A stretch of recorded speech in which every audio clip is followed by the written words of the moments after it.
Pure kar pur mar Lower Irrigation Scheme e sub-county Manyatike kod jotelo mopogore opogore mok e sub-county no dwaro mondo piny owacho tiek gedo ma kar pur ni ma bende onego ger kod omenda maromo bilion 4. Jojuma nigi ler mathoth.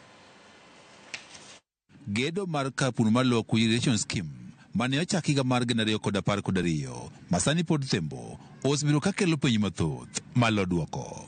E chakruok mar gedo mar kar pur ni malachne romo ekas 19,000 ma en higni 12 mokalo, piny owacho ne oketo tengo omenda maromo bilion 4 mar gero kar pur ni duto.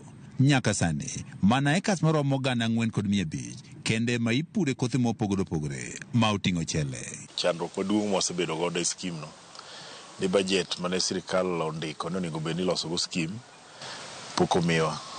Koro skim ringo kende to siro motegno monego bed ni wuok kuom sirikal mondo mi skim obed gima nyalo konyo jopiny, tanyalo wacho ni sirikande pok okonyo. Yo ma osebed ka itiyogo kod omenda ma oket tenge mar gero kar pur ni osebiro ka kelo penjo mathoth ka oganda wach ni gionge kod ler e yo momenda ni oseti godo.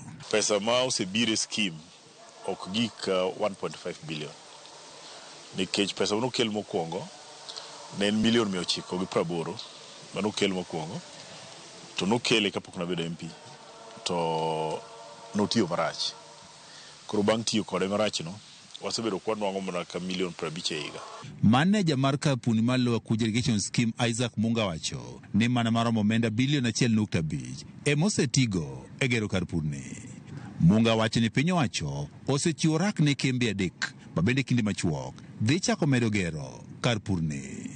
Jalbono Manyatike to modegi wan osebedo ka okedo maneno ni oketi omenda tenge budget mar medo gero kar pur ni mar Lower Irrigation Scheme. Kata kamano omenda ni koro chiw duto kod piny owacho. Budget ma higa ka higa wasebedo kwa keto pesa manyalo romo milion 250 mondo bi skim, to kogik sami pogo pesa mondo bi skim to pesa nok chopi.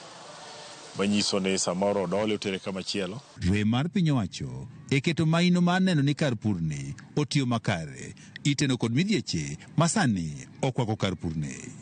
Nyaka sani nitie ji mathoth mane odar ka igero kar pur ni. Kata kamano nyaka sani koro pok ochulgi, ka moko koro pango ute e sendano Manyakwere kaachiel kod Ageng'a. E kinde mar dweche 2 mokalo, tend bad migawo mar piny owacho ma National Irrigation Authority ne olani gi keto omenda tenge maromo milion 28 mar chulo jogo mane odar chudo monego giyudi e kinde mar 6 kaachiel dwe mar 7 mar higa ni. Kata kamano nyaka sani jogo mane odar wach ni pod gionge kod ler ka otende kod chudo ni. National Irrigation has already appropriated funds for compensation, around 28 million, to compensate the farmers who were not compensated previously. Kane dwaro milion 50 to pesa manyo osebedo ready en milion 28. Koro milion 28 no nyo osekete wi jok manyalo nwang'e, kato bang'e no koro wang'e jomodong' mondo chako manyne gi pesa kendo. Listi mag jogo ma onego yud chudo ni kaachiel kod omenda monego giyudi bende lerne koro onge. Dwaro nitiere mondo piny owacho malo kod mano mar kaunti koro ti machiegni mar bero kar pur mar Lower Irrigation Scheme e sub-kono Manyatike. Fanya kazi na vikundi vya wakulima hapa, kuwapatia vifaa, kuwapatia equipment. Kwa mfano hivi karibuni tunaenda kuwaletea threshers ambazo zitatumika kwa upande wa kuthresh mchele. Temo engage gi the National Irrigation Board ma wagike level ma wasefwenyo ni nitie some development partners manigi interest bagi manye chungo gi en issue mar compensation. Kar pur ni kinde mani chako gere e higni 12 mokalo ne okelo geno kuom oganda mathoth. Ne odhi tieko nok mar chiemo osebiro kakwako gwego mag Nyatike. Kata kamano nyaka sani lekni koro pok ochopo.